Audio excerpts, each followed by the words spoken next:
আসসালামু আলাইকুম এভরিওয়ান। হালকেনস্টাইন আয়োজিত ম্যানেজমেন্ট টেস্ট পেপার সলভিং ক্লাসে তোমাদেরকে স্বাগত জানাচ্ছি। আমি মুফরাদ হাসান মুগ্ধ, বর্তমানে অধ্যয়নরত আছি ঢাকা বিশ্ববিদ্যালয়ের ম্যানেজমেন্ট অ্যান্ড ইনফরমেশন সিস্টেম ডিপার্টমেন্টে। তো আজকে আমরা সলভ করব ম্যানেজমেন্ট ফার্স্ট পেপারের চ্যাপ্টার 1। তো প্রথমেই সলভ করব আমরা ঢাকা বোর্ড 2022-এর প্রশ্নটা। আচ্ছা, তো ম্যানেজমেন্ট টেস্ট পেপার সলভিংয়ের আগে আমি একটা কথা বলে নিই। তোমরা হয়তো বা ভাবতে পারো যে ভাইয়া এটা তো থিওরিটিক্যাল সাবজেক্ট, এটা কি টেস্ট পেপার সলভ করাটা কোনো ইম্পর্টেন্ট কোনো কিছু? হ্যাঁ, এখানে তোমার টেস্ট পেপার এই জন্য সলভ করতে হবে যেন তোমার যে কনসেপ্টগুলো আছে বইয়ের, এটা যেন তুমি একটা কনক্রিট তুমি ধারণা পাও।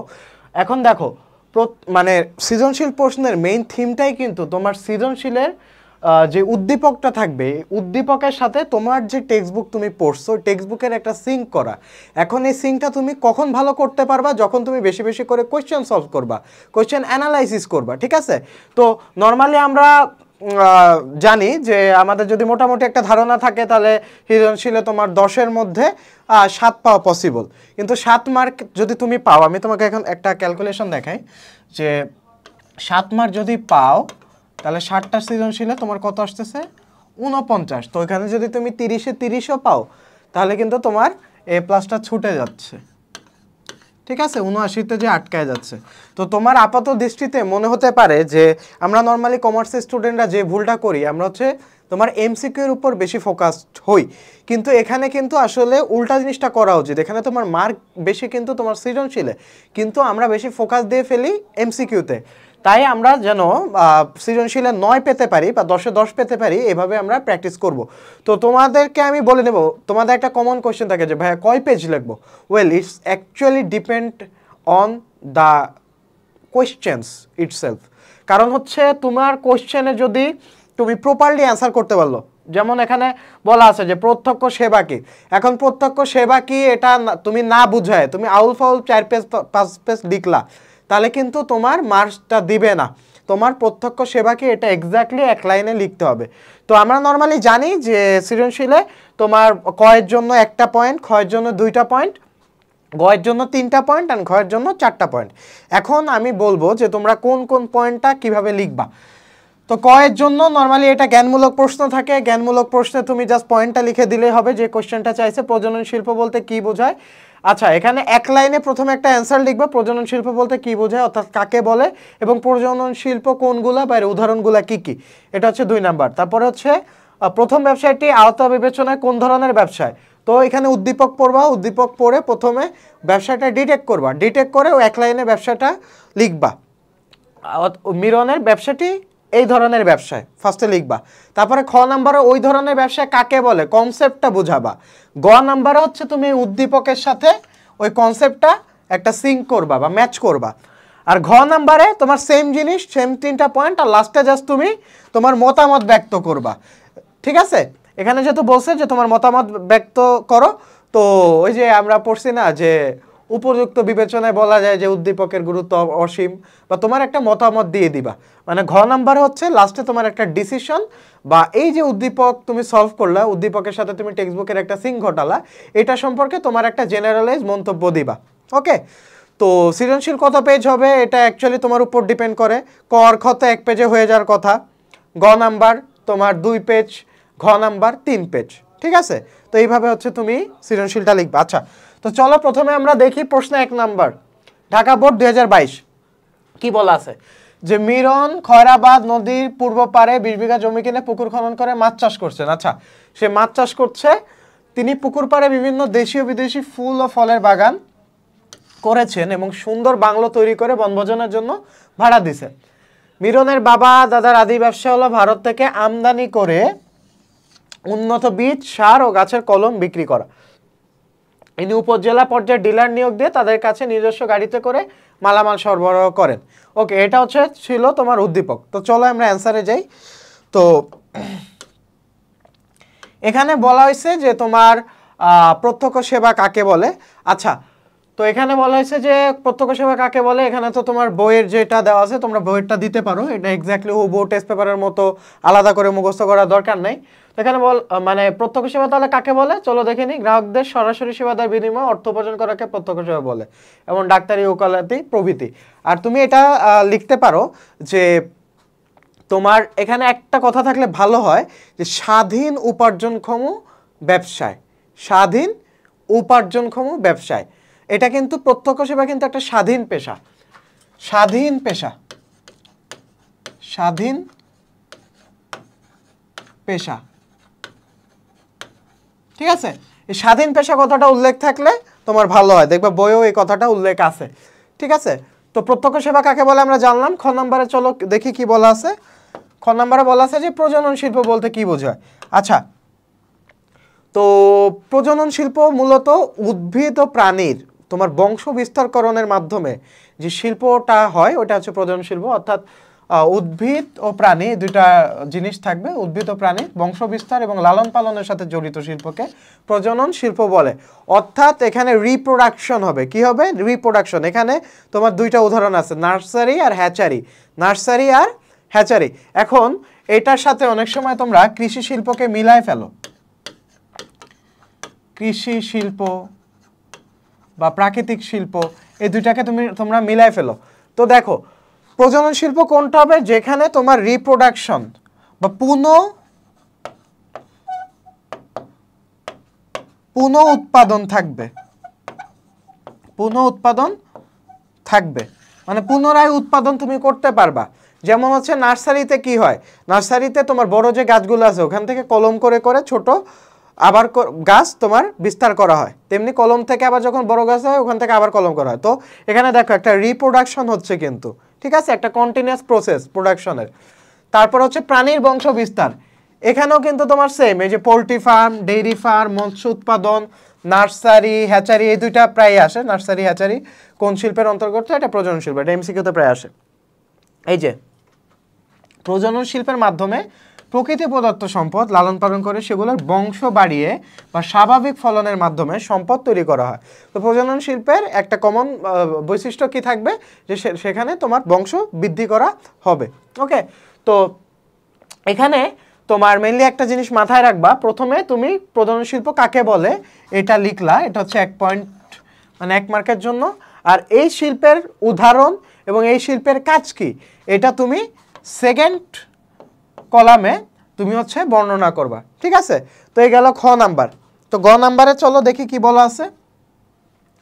গ নাম্বারে বলা আছে যে মিরনের প্রথম ব্যবসাটি আয়ত বিবেচনায় কোন ধরনের ব্যবসায়। আচ্ছা, তো প্রথম ব্যবসা কি বলছে? যে তিনি পুকুর খনন করে মাছ চাষ করেছেন, পুকুর পাড়ে বিভিন্ন দেশি বিদেশি ফলের বাগান করেছেন। তো এটা আমরা অলরেডি তোমার জানি যে ব্যবসা মূলত তোমার 3টা ভাগে ভাগ করা হয়, ঠিক আছে। শিল্প, বাণিজ্য আর প্রত্যক্ষ সেবা। ব্যবসায় মূলত তোমার 3টা ভাগে ভাগ করা হয় শ্রেণীভেদে। ব্যবসা 3 প্রকার, সেটা হচ্ছে শিল্প, বাণিজ্য,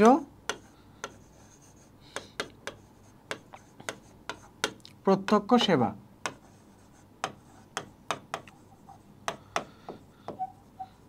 আচ্ছা, তো শিল্প কোনগুলা? শিল্প হচ্ছে তোমার প্রাকৃতিক প্রক্রিয়ায় কাঁচামাল থেকে পরিণত পণ্যের রূপদান করার পর্যন্ত যে প্রসেসটা সেটা হচ্ছে শিল্প। অর্থাৎ এই যে পেনটা, এই পেনটা কি প্রথমে এরকম ফিনিশ গুড ছিল না, কিন্তু এটা কিন্তু প্রথমে এরকম পরিণত ছিল না। তো পেনটা প্রথমে যে র ম্যাটেরিয়ালস আছে এটা তোমার স্টিলের, তো স্টিলের যে র ম্যাটেরিয়ালটা আছে ওইটা আগে কেটে তোমার পেনের শেপ দেওয়া লাগছে, ঠিক আছে। অর্থাৎ পরিণত পণ্যে পরিণত করছে, মানে রূপদান করছে। তো পেনটা আমি যখন ফ্যাক্টরিতে প্রডিউস করলাম ওইটাকে বলা হয় শিল্প। আর ফ্যাক্টরিতে পেনটা উৎপাদন করার পরে এই যে আমার পর্যন্ত পৌঁছাতে যে প্রসেসটা এটা হচ্ছে বাণিজ্য, ঠিক আছে। অর্থাৎ শিল্পে উৎপাদিত পণ্য ভোক্তাদের নিকট পৌঁছানো পর্যন্ত সকল ধরনের কার্যক্রমকে বাণিজ্য বলে, ঠিক আছে। তাহলে শিল্প হচ্ছে প্রথম, এখানে এটাকে বলা হয় উৎপাদনের বাহন, ঠিক আছে। এখন বাণিজ্যের অনেক ব্যাপার অন্তর্ভুক্ত আছে। বাণিজ্যে তোমার অর্থনৈতিক কার্যাবলী আছে, তারপরে হচ্ছে তোমার সময়গত উপযোগ আছে, অনেক ধরনের উপযোগ আছে। বাণিজ্য সহায়ক কার্যাবলী যখন আমরা পড়বো তখন দেখব। তো প্রথমেই আমরা দেখছিলাম যে মিরন হচ্ছে কি করে, যে তিনি হচ্ছে পুকুর খনন করে মাছ চাষ করছেন। এবং দেশি বিদেশি ফলের বাগান করছে, তার মানে কি তিনি উৎপাদন করছেন, তো এটা অবশ্যই তোমার শিল্পের মধ্যে পড়বে। এই যে এখানে বলা হয়েছে যে মিরনের প্রথম ব্যবসাটি আওতা বিবেচনায় শিল্পের অন্তর্গত, তো এটা হচ্ছে 1 পয়েন্ট গেল, ফার্স্ট নাম্বার পয়েন্ট গেল।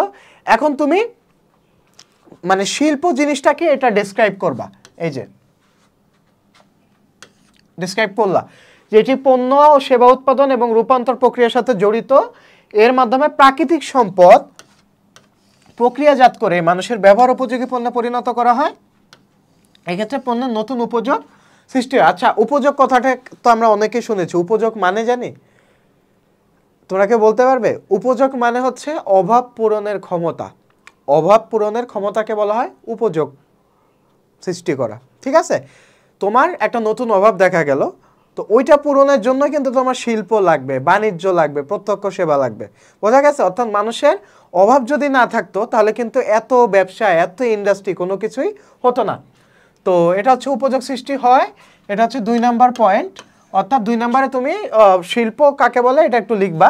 তারপর হচ্ছে তুমি উদ্দীপকের সাথে দেখো, উদ্দীপকে মিরন কি করছে, পুকুর খনন করে মাছ চাষ করছে, তারপরে ফুল ও ফলের বাগান করছে, এগুলো প্রজনন শিল্পের আয়তে পড়ে। এখন দেখো, তুমি প্রথমে বললে যে একটা শিল্পের মধ্যে পড়ে, কিন্তু উদ্দীপকের যে শিল্পটা এটা এক্স্যাক্টলি কোন শিল্পের মধ্যে পড়তেছে এটা তোমাকে থার্ড পয়েন্টে দেখাতে হবে। এই যে কাজগুলো প্রজনন শিল্পের আয়তে পড়তেছে, কেন পড়তেছে? কারণ যে মাছ চাষ হচ্ছে, এটা তো কন্টিনিউয়াস রিপ্রোডাকশন হচ্ছে, তাই না? তো এগুলা কিন্তু তোমার প্রজনন শিল্পের অন্তর্ভুক্ত, কারণ তিনি পরিচর্যার মাধ্যমে মাছ এবং ফল গাছগুলো বড় করে মানুষের ব্যবহার উপযোগী করেন।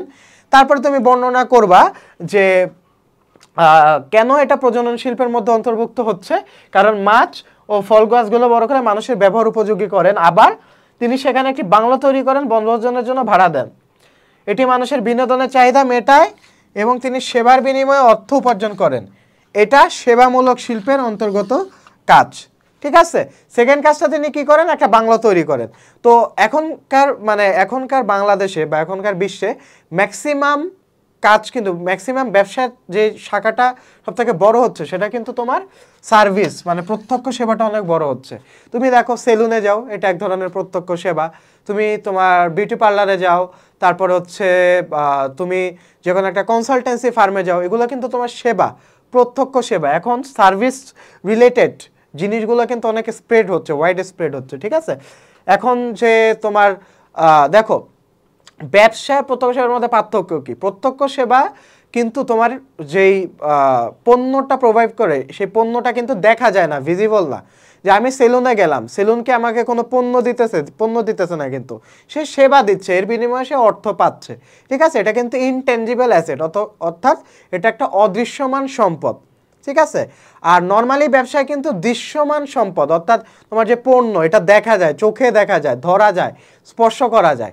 ঠিক আছে, তো এটা হচ্ছে তোমার সেবামূলক শিল্পের অন্তর্গত এবং এখানে তার উভয় কাজ দুই ধরনের শিল্পের সাথে সম্পর্কিত, তাই এগুলো আয়তা বিবেচনা ব্যবসা শিল্প শাখার কাজের সাথে মিলে যায়। তো ইন এ ব্রড সেন্স শিল্পের সাথে মিলে, তারপরে 3 নাম্বার পয়েন্টে তুমি উদ্দীপকের যে পয়েন্টগুলো আছে সেটা কোন কোন স্পেসিফিক শিল্পের সাথে রিলেটেড, যেমন এটা প্রজনন শিল্পের সাথে রিলেটেড, প্রজনন শিল্প লিখবা। তারপরে তোমার যে বাংলো তৈরি করে, বাংলো তৈরি করাটা সেবামূলক শিল্পের অন্তর্গত, এটা লিখবা। ঠিক আছে, তো এটা গেল গ নাম্বার। ঘ নাম্বার, উদ্দীপকে মিরনের পরবর্তী ব্যবসায়টি জাতীয় উন্নয়নে কি গুরুত্বপূর্ণ, যুক্তিযুক্ত বিশ্লেষণ করে তোমার মতামত ব্যক্ত করো। আচ্ছা, তাহলে মিরনের পরবর্তী ব্যবসায় কি ছিল? যে মিরনের বাবা দাদার আদি ব্যবসা হলো ভারত থেকে আমদানি করে উন্নত বীজসার ও গাছের কলম বিক্রি করা। তিনি উপজেলা পর্যায়ে ডিলার নিয়োগ দিয়ে তাদের কাছে নিজস্ব গাড়িতে করে মালামাল সরবরাহ করেন। ওকে, তাহলে মিলনের পরবর্তী ব্যবসাটি কি ছিল? এটা এই যে আমি তোমাকে বলছিলাম প্রথমে যে আমি এই কলমটা উৎপাদন করছি, উৎপাদন করা পর্যন্ত কাজটা হচ্ছে শিল্প। এই কলমটা আমার পর্যন্ত পৌঁছাতে যে ধরনের অ্যাক্টিভিটিস দরকার হয় সেটা হচ্ছে বাণিজ্য।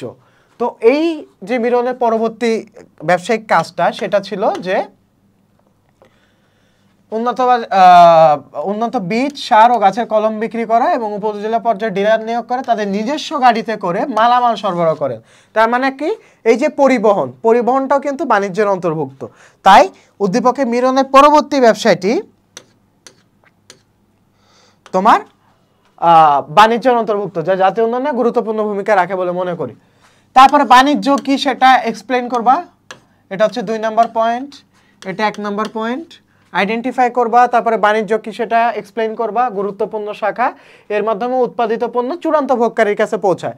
এখানে তুমি আরও কিছু অ্যাড করতে পারো বাণিজ্যের মধ্যে, যে তোমার সত্যগত উপাদান, তারপরে অর্থনৈতিক উপাদান, তারপরে পরিবহন, এই জিনিসগুলো, গুদামজাতকরণ, ঠিক আছে, তারপরে বাজারজাতকরণ, এই ব্যাপারগুলো আছে, এটাও তুমি লিখে দিতে পারো বাণিজ্যের সাথে। যত বেশি কনক্রিট, যত বেশি ক্লিয়ার হবে, তত তোমার মার বেশি হবে। তারপরে উদ্দীপকের মিলনের বাবা দাদার আদি ব্যবসা হলো ভারত থেকে। আচ্ছা, তুমি ওই যে উদ্দীপকের কথাটাই লিখলা। তারপরে এই যে এটা হচ্ছে আমদানি বাণিজ্য। এখন বাণিজ্যের মধ্যে কোন, দেখো বাণিজ্যের মধ্যে তিনটা ভাগ আছে। বাণিজ্য, আমদানি, রপ্তানি আর পুনঃরপ্তানি।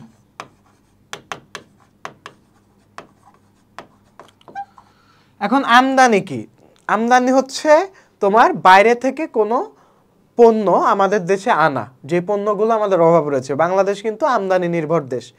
আর রপ্তানি কি? আমাদের যে পণ্যগুলা আমাদের প্রয়োজন মিটিয়েও এক্সেস পরিমাণে থাকে, সেটা হচ্ছে রপ্তানি। আর পুনঃরপ্তানি কি? এটা একটা ইম্পর্টেন্ট কনসেপ্ট। পুনঃরপ্তানি হচ্ছে যে ধরো দুইটা দেশের মধ্যে তোমার, সোজা বাংলায় যদি বলি, দুইটা দেশের মধ্যে গ্যাঞ্জাম আছে। এখন এই গ্যাঞ্জাম যেহেতু দুইটা দেশের মধ্যে আছে, থার্ড একটা পার্টি আছে, ওই থার্ড পার্টিকে দুইজনে অনেক পছন্দ করে বা দুইজনেই মিত্র। তো করে কি, মানে ওই দুইটা দেশ যাতে মানে নিজেদের মধ্যে ডিরেক্ট তোমার মানে আমদানি রপ্তানি না করে, থার্ড পার্টির মাধ্যমে আমদানি রপ্তানি করে, ঠিক আছে। তো এই জিনিসটা হচ্ছে পুনঃরপ্তানি। একবার আমদানি করে সেটা পুনরায় রপ্তানি করা, এই ব্যাপারটা হচ্ছে পুনঃরপ্তানি। আশা করি মনে থাকবে তোমাদের। তো দেখো একটা জিনিস খেয়াল করো, প্রথমে কিন্তু তুমি জেনারেলাইজ করতেছো যে এটা বাণিজ্যের অন্তর্ভুক্ত, কিন্তু যখন তুমি 3 নাম্বার পয়েন্ট এক্সপ্লেইন করবা, তখন কিন্তু তোমার এটা বাণিজ্যের কোন ধরনের শাখার মধ্যে পড়তেছে স্পেসিফিক্যালি, এটা হচ্ছে আমদানি বাণিজ্য। যেহেতু সে ভারত থেকে আমদানি করে উন্নত বীজ, সার ও গাছের কলম বিক্রি করে। এখন ধরো ভারত ও চীনের মধ্যে একটা ক্ল্যাশ আছে, ঠিক আছে। এখন ভারত চীনের মধ্যে ক্ল্যাশ আছে, কিন্তু চীনের পণ্য তো ভারতে লাগবে। তো ভারত করে কি, বাংলাদেশকে বলে যে বাংলাদেশ তুমি চীনের থেকে পণ্যটা আনো। তো বাংলাদেশ চীনের থেকে পণ্যটা আনে এবং বাংলাদেশ ওটা ভারতকে পুনঃরপ্তানি করে, ঠিক আছে। এই কনসেপ্ট হচ্ছে পুনঃরপ্তানি কনসেপ্ট। তারপরে মিলন উপজেলা পর্যায়ে ডিলার নিয়োগ করে তাদের কাছে নিজস্ব গাড়িতে করে মালামাল সরবরাহ কাছে জড়িত, এটা অভ্যন্তরীণ বাণিজ্যের অন্তর্গত। আচ্ছা, একটা হচ্ছে আমদানি বাণিজ্য আর একটা হচ্ছে অভ্যন্তরীণ বাণিজ্য, অর্থাৎ দেশের অভ্যন্তরে যে বাণিজ্যটা হয়। তারপরে তুমি লিখবা, এটা হচ্ছে 3rd নাম্বার পয়েন্ট। তারপরে তুমি বাণিজ্যের যে তোমার উপকারিতা সেটা লিখবা। বাণিজ্যের কাজের মাধ্যমে ভোক্তাদের চাহিদা পূরণ করা হচ্ছে, ঠিক আছে। আবার তিনি এর থেকে বেশ আয় করছেন। এ কাজের সহযোগিতা ব্যবসায় অনেক লোকের কর্মসংস্থান হয়েছে, বেকার যুবকরা এই ধরনের কাজে উৎসাহী হবে। অর্থাৎ এখানে বাণিজ্যের যে ইম্পর্টেন্সটা বা বাণিজ্যের যে গুরুত্বটা সেটা তুলে ধরা হয়েছে লাস্টের পয়েন্টে, ঠিক আছে। তো সুতরাং আর্থসামাজিক ও জাতীয় উন্নয়নে মিলনের পরবর্তী ব্যবসাটি গুরুত্বপূর্ণ। লাস্টে তুমি তোমার মতামতটা দিয়ে দিলা, এটাও কিন্তু ইম্পর্টেন্ট। 4 নাম্বার পয়েন্টে কিন্তু তোমার মতামত দিতে হবে, ওকে। তো লাস্টে একটা মতামত দিয়ে দিবা, এভাবে তুমি কনক্লুশনটা আনবা। তো এইভাবে যদি তুমি সৃজনশীলটা লিখতে পারো, তাহলে তোমার পক্ষে 10-এর মধ্যে 9 পাওয়া পসিবল। তো চলো এখন আমরা নেক্সট কোয়েশ্চেন সলভ করব।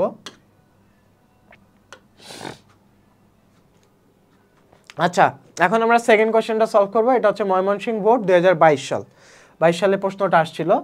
তো এখানে চলো আমরা ফার্স্টে উদ্দীপকটা পড়ি।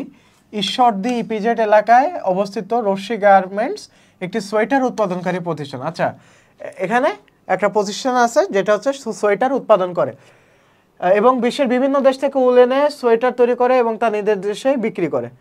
ওকে, তার মানে কি করতেছে, বিশ্বের বিভিন্ন দেশ থেকে উল আনতেছে, এনে নিজের দেশে বিক্রি করতেছে। মানোন্নতয় ইউরোপের ক্রেতাগণ এই পণ্য ক্রয়ে আগ্রহী, কিন্তু আর্থিক সমস্যার কারণে প্রতিষ্ঠানটি বাজার সম্প্রসারণ করতে পারছে না। আচ্ছা, এখানে একটা সমস্যা দেখাইছে, সেটা হচ্ছে অর্থগত সমস্যা। অন্যদিকে প্রতিষ্ঠানটি পরিচিতজনের কাছ থেকে কোনো ধরনের সহযোগিতা পাচ্ছে না। আচ্ছা, এখানে কিছু প্রবলেম দেখাইছে, এটা নিয়েই হয়তোবা তোমার গ ঘয়ে কোশ্চেন আসবে। চলো দেখে নিই। তো ফার্স্টে বলা আছে আমদানি কি, মুনাফাকে কেন ঝুঁকি গ্রহণের প্রতিদান বলা হয়, উদ্দীপকে প্রতিষ্ঠানটি কোন শিল্পের অন্তর্গত, আর প্রতিষ্ঠানটির আর্থিক প্রতিবন্ধকতা দূর করার জন্য করণীয় সম্পর্কে তোমার মতামত দাও। তো চলো আমরা সলভ করি। তো নর্মালি আমরা জানি আমাদের যে পণ্যের অভাব আছে সেটা আমরা বাইরের থেকে যখন নিয়ে আসি অভাব পূরণের জন্য, তখন সেটাকে আমরা আমদানি বলি। এটা যে এক্স্যাক্ট তোমার টেস্ট পেপারের ভাষায় হওয়া লাগবে তেমন কোনো কথা নেই। তোমরা যে বই থেকে পড়ছো, যেভাবে পড়ছো, মেইন কনসেপ্টটা বুঝাই দিতে পারলেই হয়েছে। ওকে, তো এখানে বলছে যে বিদেশ থেকে পণ্য কিনে নিজ দেশে আনাকে আমদানি বলে। মানে সহজ আমাদের ভাষায় মানে যেটা বলি যে ইম্পোর্ট করা, বাইরে থেকে নিজের দেশে নিয়ে আসাকে আমদানি বলে। তারপর হচ্ছে কি বলছে যে মুনাফাকে কেন ঝুঁকি গ্রহণের প্রতিদান বলা হয়। আচ্ছা, এটা কেন বলা হয় এটা বলার আগে তোমাকে এক্সপ্লেইন করতে হবে মুনাফা কি। ব্যবসার আয় থেকে ব্যয় বাদ দিলে যা অবশিষ্ট থাকে তাই হচ্ছে মুনাফা। এটা হচ্ছে 1 নাম্বার পয়েন্ট। আর 2 নাম্বার পয়েন্টে তুমি বলবা যে মুনাফাকে কেন ঝুঁকি গ্রহণের প্রতিদান বলা হয়। দেখো, মুনাফার আশায় ব্যবসা করলেও বিভিন্ন কারণে তোমার ক্ষতি হওয়ার ঝুঁকি আছে। দেখো, তুমি যখন একটা ব্যবসা দিবা তখন তোমার নানা ধরনের ঝুঁকি থাকবে। তুমি যেখানে তোমার ব্যবসাটা দিলা ওখানে দেখা যাচ্ছে যে তোমার প্রাকৃতিক দুর্যোগ ঘটতে পারে, মনুষ্যজনিত দুর্যোগ ঘটতে পারে, আগুন লাগতে পারে, কর্মচারী চলে যেতে পারে, তারপরে কাস্টমার ব্যাড রিভিউ দিয়ে যেতে পারে। অনেক ধরনের তোমার ঝুঁকি এর সাথে রিলেটেড। তুমি ঝুঁকি এসব মাথায় রেখে কিন্তু ব্যবসায় নামছো।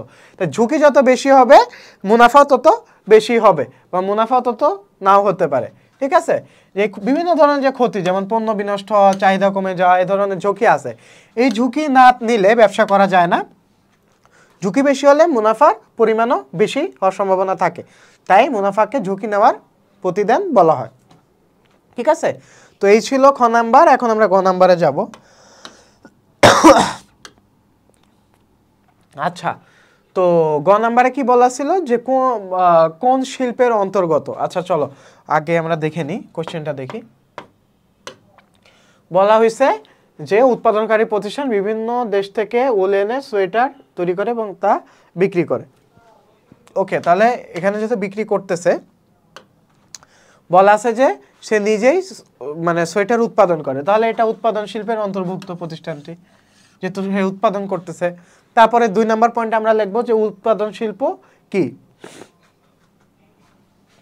এই যে উৎপাদন শিল্পের মাধ্যমে প্রাকৃতিক সম্পদকে প্রক্রিয়াজাত করে মানুষের ব্যবহার উপযোগী পণ্যে পরিণত করা হয়। কাঠ থেকে আসবাবপত্র তৈরি, তুলা থেকে সুতা তৈরি প্রভৃতি উৎপাদন কাজের সাথে অন্তর্গত। অর্থাৎ উৎপাদন জিনিসটা কি এটা তুমি বুঝাবা 2 নাম্বার পয়েন্টে। 3 নাম্বার পয়েন্টে তুমি উদ্দীপকটা আনবা। উদ্দীপকের রশ্মি গার্মেন্টস একটি সোয়েটার উৎপাদনকারী প্রতিষ্ঠান। এটি বিভিন্ন দেশ থেকে উল আমদানি করে। এটি সোয়েটার তৈরির একটা কাঁচামাল। উল কি তোমার সোয়েটার তৈরির একটা কাঁচামাল। যন্ত্রের মাধ্যমে কাঁচামাল প্রক্রিয়াজাত করে, অর্থাৎ উৎপাদনের কাজ কি, প্রক্রিয়াজাত কাঁচামাল প্রক্রিয়াজাত করে পরিণত পণ্যে রূপদান করা না। এখন তুমি দেখাবা যে রশ্মি গার্মেন্টস কিভাবে মানে সে পরিণত পণ্যে রূপদান করে। এখানে বলতেছে যে কাঁচামাল কোনটা, সোয়েটার তৈরির একটা কাঁচামাল হচ্ছে উল। এই উলটা সে কি করে, যন্ত্রের সাহায্যে প্রক্রিয়াজাত করে পরিপূর্ণ একটা সোয়েটারে পরিণত করে। তারপরে তুমি বলবা যে এভাবেই এটা বিক্রয় মানুষের ব্যবহার উপযোগী হয় এবং সোয়েটার তৈরির এই কাজটির সাথে উৎপাদন প্রক্রিয়ার মিল আছে। সুতরাং উদ্দীপকের প্রতিষ্ঠানের যে কাজটি সেটা উৎপাদন শিল্পের অন্তর্ভুক্ত। অর্থাৎ এটা তুমি তোমার ভাষায় লিখলেই হবে। এক্স্যাক্টলি যে টেস্ট পেপারের মতো করে লিখতে হবে এমন কোনো কথা নেই। এখানে মেইন কথা হচ্ছে তুমি যখন প্র্যাকটিস করবা, তুমি যখন কনসেপ্টটা বুঝবা, তোমার জাস্ট ধরতে হবে যে এটা কোন শিল্প। ধরার পরে বাকি কাজ তুমি একাই করতে পারবা। ঠিক আছে, জাস্ট তোমার একটা প্যাটার্ন মাথায় সেট হয়ে গেলেই হয়েছে। ওকে, তো তোমরা হচ্ছে আরেকটা জিনিস তোমাদের মধ্যে দেখা যায় যে 2 ধরনের স্টুডেন্ট দেখা যায়, যারা হচ্ছে খুব হিজিবিজি করে লেখে, অর্থাৎ কি লেখা হয়েছে কিচ্ছু বোঝা যায় না। আর এক ধরনের স্টুডেন্ট হচ্ছে এত এক হাত গ্যাপ দিয়ে দেয়, মাঝখানে একটা ফুটবল খেলার মাঠ থাকে।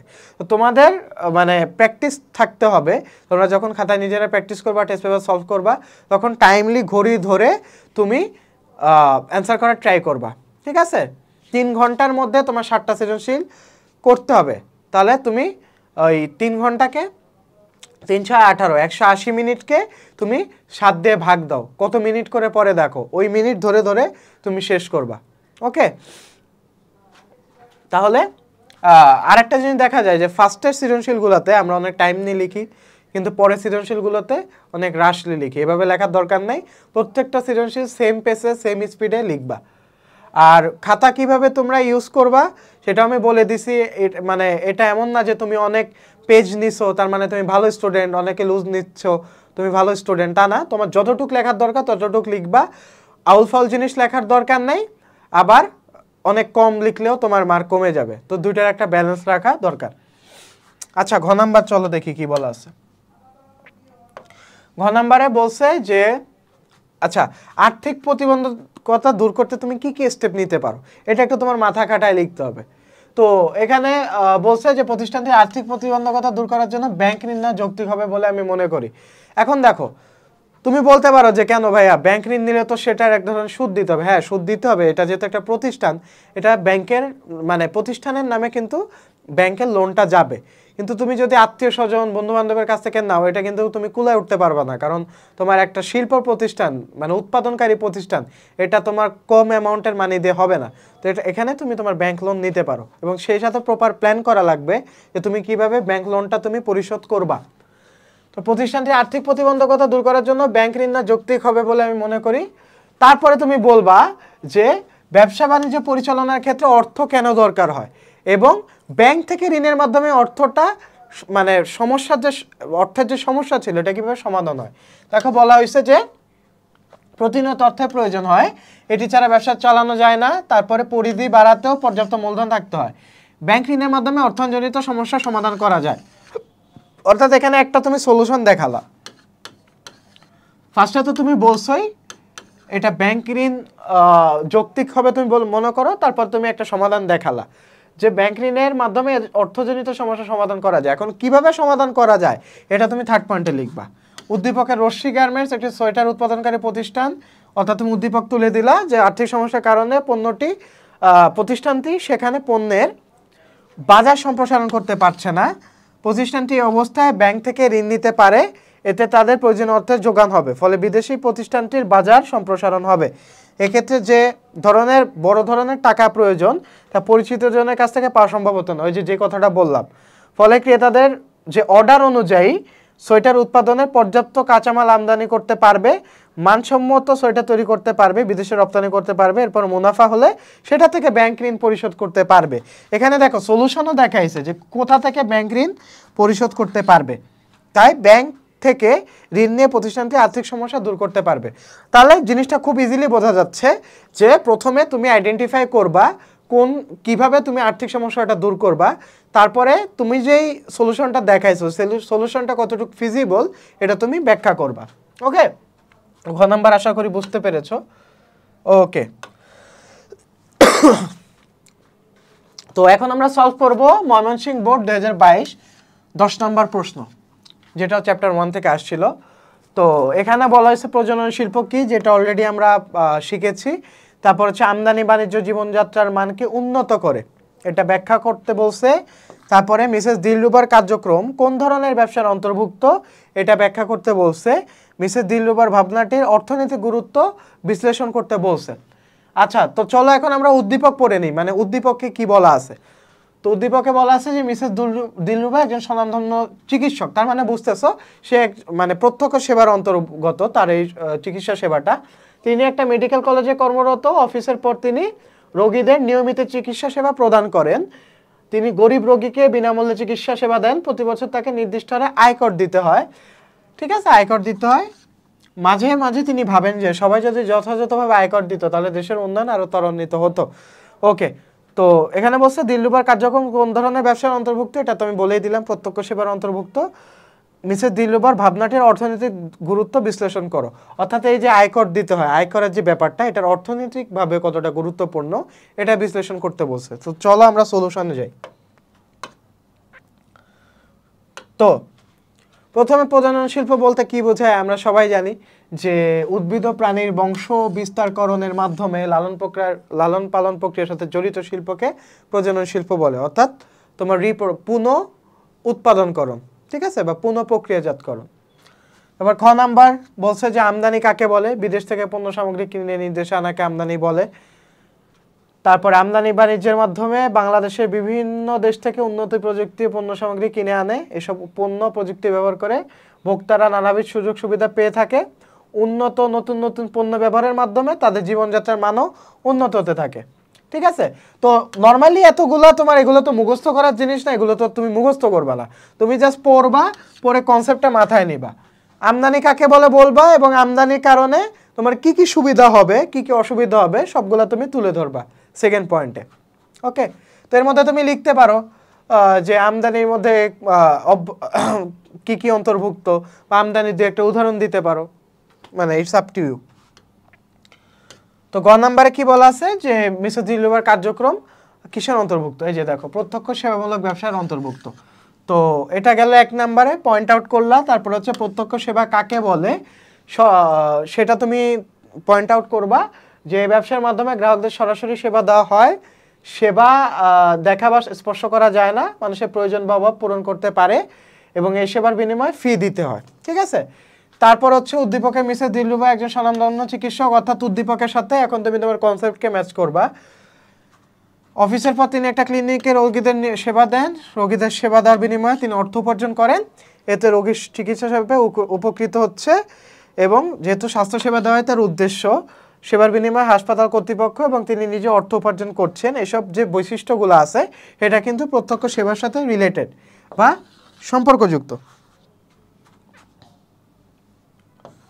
সম্পর্কিত, তাই বলা যায় মিসেস দিলরুবার কাজটি প্রত্যক্ষ সেবার অন্তর্ভুক্ত। ওকে, তো এটা খুবই ইজি, মানে এত ভাবার কিছু নাই, তুমি জাস্ট কনসেপ্টটা মাথায় নিয়ে লিখতে থাকবা। তারপর ঘ নাম্বার, তো বলছে যে মিসেস দিলরুবার যে ভাবনাটা আয়কর নিয়ে সেটার উপর তোমার মন্তব্য করতে বলছে। তো প্রথমে অর্থনীতিতে এই ভাবনাটা অবশ্য গুরুত্বপূর্ণ। তারপরে তুমি লিখবা যে সরকারকে সহায়তা করা কেন দরকার, আয়কর কেন দেওয়া হয়। আয়কর দেওয়া হয় যাতে সরকার ঠিকঠাক মতো চলতে পারে, দেশটা চলতে পারে, ঠিক আছে, জনগণের উন্নতি সাধন হয়। তো এই ইম্পর্টেন্সটাই তুমি লিখবা যে ব্যবসা পরিবেশ উন্নয়নে সরকার সহায়তা করে, তাই ব্যবসায়ীদেরও সরকারের প্রতি দায়িত্ব পালন করা উচিত, ব্যবসায়ীদের পাশাপাশি সমাজের সাধারণ জনগণেরও সরকারের প্রতি দায়িত্ব কর্তব্য আছে। তারপর হচ্ছে তুমি উদ্দীপক নিয়ে আসবা, উদ্দীপকে মিসেস দিলরুবা যে কাজকর্ম করে এগুলো তুমি নিয়ে আসবা, নিয়ে এসে তিনি যে আয়কর দেন এবং নিয়মিত আয়কর দেওয়া সরকারের প্রতি যে একটা দায়িত্ববোধ সেটার যে একটা অংশ সেটা তুমি আনবা। তারপরে লিখবা যে এটা কেন ইম্পর্টেন্ট। সরকারের রাজস্ব আয়ের অন্যতম একটি খাত হলো কর। সাধারণত জনগণ নিয়মিত যদি কর দেয় তাহলে মোট রাজস্ব পরিমাণ বাড়ে, আর এই যে রাজস্ব পরিমাণ যদি বাড়ে তাহলে কি হবে দেখো, দেশ ও সমাজের অবকাঠামোগত উন্নয়নে ব্যয় করবে। ঠিক আছে, এখন যে আমাদের পদ্মা সেতু হচ্ছে বা বিভিন্ন এই যে এক্সপ্রেসওয়ে তৈরি হলো, এই সব কিন্তু এই ট্যাক্সের টাকায় তৈরি করা হয়। তো যত তোমার ট্যাক্স তুমি ব্যবসায়ীরা সৎভাবে দিবে তত দেশের রাজস্ব বাড়বে, এবং দেশের রাজস্ব বাড়লে এটা জনগণের পিছনেই ব্যয় করা পসিবল। তো বিভিন্ন ধরনের শিল্প কারখানা গড়ে উঠবে এবং সেখান থেকে কর্মসংস্থানের সৃষ্টি হবে, এতে মূলত দেশের মানুষেরই উন্নতি হয়। সুতরাং দেশের অর্থনৈতিক অবদান মানে অর্থনীতিতে আয়করের গুরুত্ব বিবেচনায় মিসেস দিলরুবার ভাবনাটি যৌক্তিক, ঠিক আছে, বা যুক্তিযুক্ত।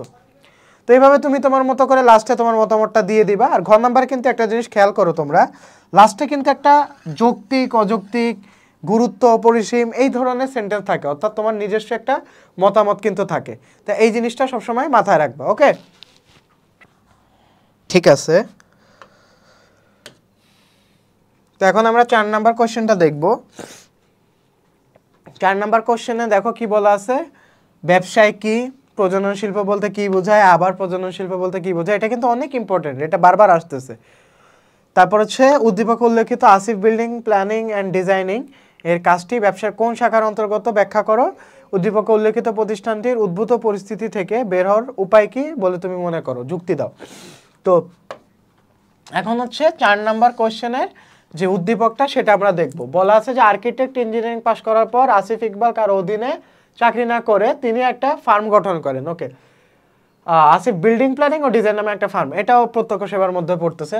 প্রতিষ্ঠানটি নতুন হয়, গ্রাহক সংখ্যার পরিমাণ খুবই কম, অল্প দিনেই বিভিন্ন গ্রাহকের প্রত্যাশা পূরণে সক্ষম হলেও স্থানীয় অনেকেই তা অবগত নন, এর ফলে ব্যবসা কার্যক্রম চালাতে সমস্যার সম্মুখীন হচ্ছেন। ঠিক আছে,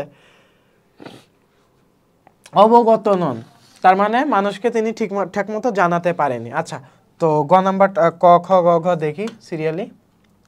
তো প্রথমে বলা হয়েছিল যে ব্যবসা কাকে বলে। তো চলো, মুনাফা অর্জনের উদ্দেশ্যে বা লক্ষ্যে ঝুঁকি নিয়ে পণ্য সেবা উৎপাদন বন্টন ও এর সহায়ক বৈধ অর্থনৈতিক কার্যক্রমকে ব্যবসা বলে। তাহলে এখানে দেখো দুইটা জিনিস, মুনাফা অর্জনের লক্ষ্য থাকতে হবে এবং সেই ব্যবসাটা অবশ্যই বৈধ হতে হবে। ঠিক আছে? তাহলে উৎপাদন, বন্টন, এই সহায়ক সব বৈধ অর্থনৈতিক কাজকে ব্যবসা বলে।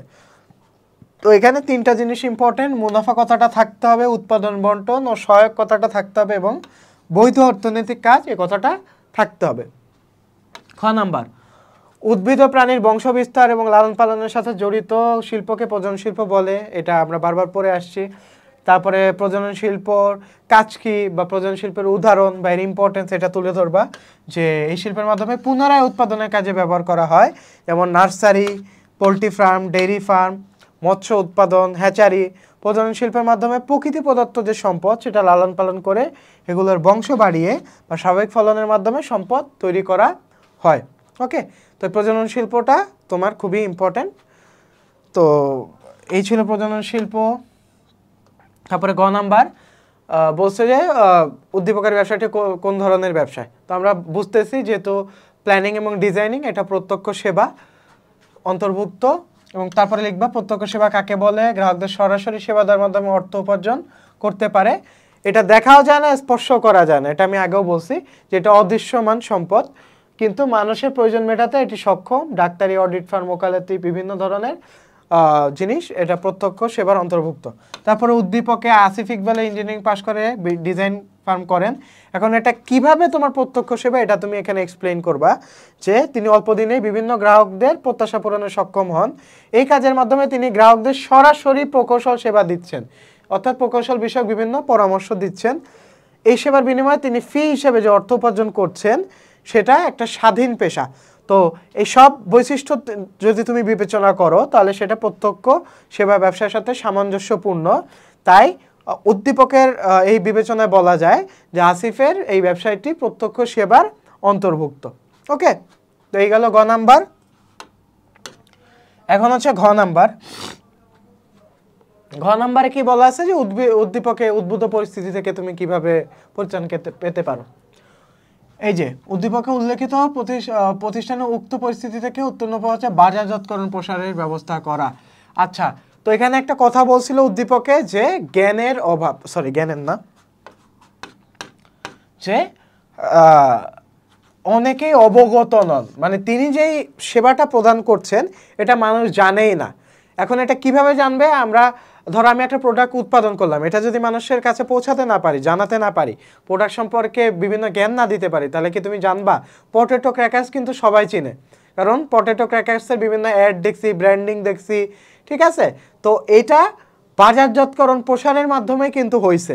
ওকে, তো বাণিজ্য সহায়ক কার্যাবলীর একটা হচ্ছে বাজারজাতকরণ প্রসার। তো বাজারজাতকরণ প্রসার কি? তোমার পণ্য সম্পর্কে তোমার কাস্টমারকে অবহিত করা।